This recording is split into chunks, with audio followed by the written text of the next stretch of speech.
پاکستان کے زیر انتظام کشمیر کے علاقے میرپور میں 24 ستمبر کو آنے والے زلزلے کے بعد آفٹر شاک کا سلسلہ رک نہیں رہا۔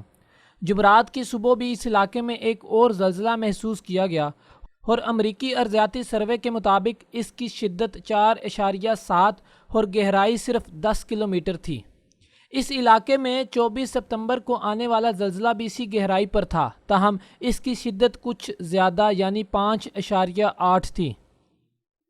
ان زلزلوں کو دیکھا جائے تو بظاہر یہ بات اپنی شدت کے لحاظ سے اتنی تباہ کن محسوس نہیں ہوتی، تاہم اگر ضلع میرپور میں اس زلزلے سے ہونے والی تباہ کاریوں کو دیکھیں تو صورتحال کچھ مختلف دکھائی دیتی ہے۔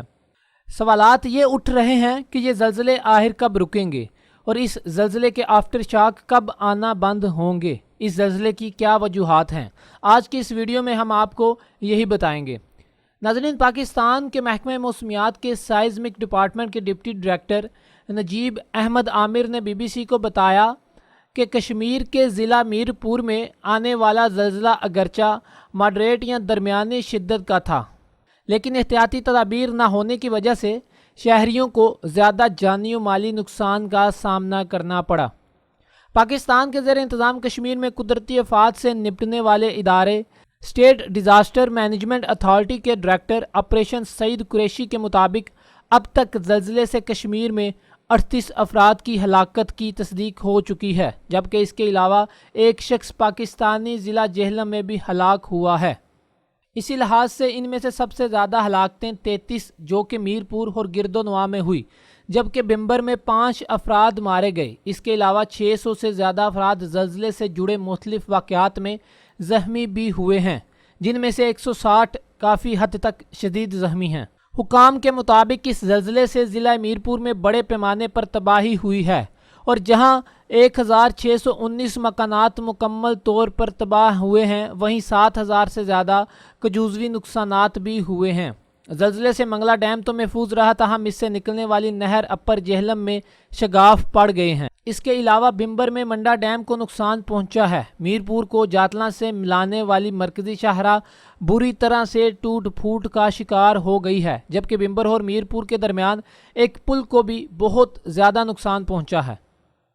محکمہ موسمیات کے ماہرین کے مطابق عموماً درمیانی اور گہری نوعیت کے زلزلوں سے نقصانات کا امکان کم ہی ہوتے ہیں، تاہم شیلو ٹائپ کے زلزلے سے نقصانات زیادہ حد تک پہنچ سکتے ہیں کیونکہ یہ زمین میں زیادہ گہرائی تک نہیں ہوتے۔ ان کا کہنا تھا کہ کم گہرائی میں آنے والے زلزلوں میں زمین کے اپر جھٹکے زیادہ شدت سے محسوس کیے جاتے ہیں۔ زلزلہ پیمانہ مرکز اسلام آباد کے ڈائریکٹر زاہد رفیق کے مطابق میرپور میں حالیہ زلزلوں سے نقصانات کی وجوہات میں درمیانی شدت کے زلزلے کا بہت کم گہرائی میں ہونا شامل ہے۔ یہ زلزلہ صرف 10 کلومیٹر گہرائی میں آیا، جس کا مطلب زمین کی سطح پر شدید جھٹکے ہیں۔ اس کے مطابق اتنی کم گہرائی میں کوئی بھی درمیانہ زلزلہ جس کی شدت 5.8 ہو کافی شدید سمجھا جاتا ہے۔ ان کا یہ بھی کہنا تھا کہ حالیہ زلزلہ جس مقام پر آیا وہاں آبادی تھی، لیکن وہاں پر انفراسٹرکچر کی تعمیر کے وقت اس بات کا خیال نہیں رکھا گیا کہ کیا وہ مقام ایسی عمارتوں کے لیے موزوں ہے یا نہیں۔ ان کے مطابق متاثرہ علاقے میں کسی قسم کا کوئی بھی زلزلہ پروف انفراسٹرکچر تعمیر نہیں کیا گیا، جس کی وجہ سے زیادہ نقصان اٹھانا پڑا ہے۔ سرکاری اور غیر سرکاری ادارے اس بات پر متفق ہیں کہ فالٹ لائن پر واقع ہونے کی وجہ سے پاکستان کا 2/3 علاقہ ممکنہ طور پر زلزلے کے خطرے میں رہتا ہے۔ جیولوجیکل سروے آف پاکستان اسلام آباد کے ڈائریکٹر ڈاکٹر روبینہ فردوس کے مطابق ابتدائی معلومات سے معلوم ہوا کہ میرپور میں زلزلہ جہلم کی فالٹ لائن میں سٹرائک سلپ کی وجہ سے آیا۔ سٹرائک سلپ میں زمین کے 2 حصے اپنی جگہ سے الٹ سمت میں حرکت کرتے ہیں۔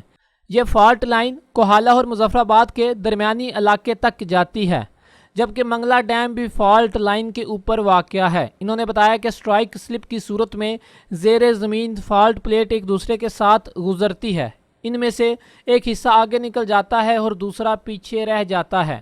اس طرح فالٹ کے دیگر اقسامات بھی ہیں۔ دوسری قسم نارمل فالٹ ہے جو زیر زمین فالٹ نیچے کی جانب سے گزرتی ہے، جبکہ ریورس فالٹ میں فالٹ پلیٹیں اوپر کی جانب چلتی ہیں۔ معزز ناظرین، ہماری یہ دعا ہے کہ اللہ تبارک و تعالی سب کو اپنے حفظ و امان میں رکھے۔ ویڈیو پسند آنے کی صورت میں آپ ہمارے اس چینل کو سبسکرائب کریں اور بیل آئیکن پر کلک کر دیں تاکہ آنے والی ویڈیو آپ کو وقت پر ملتی رہے۔ شکریہ۔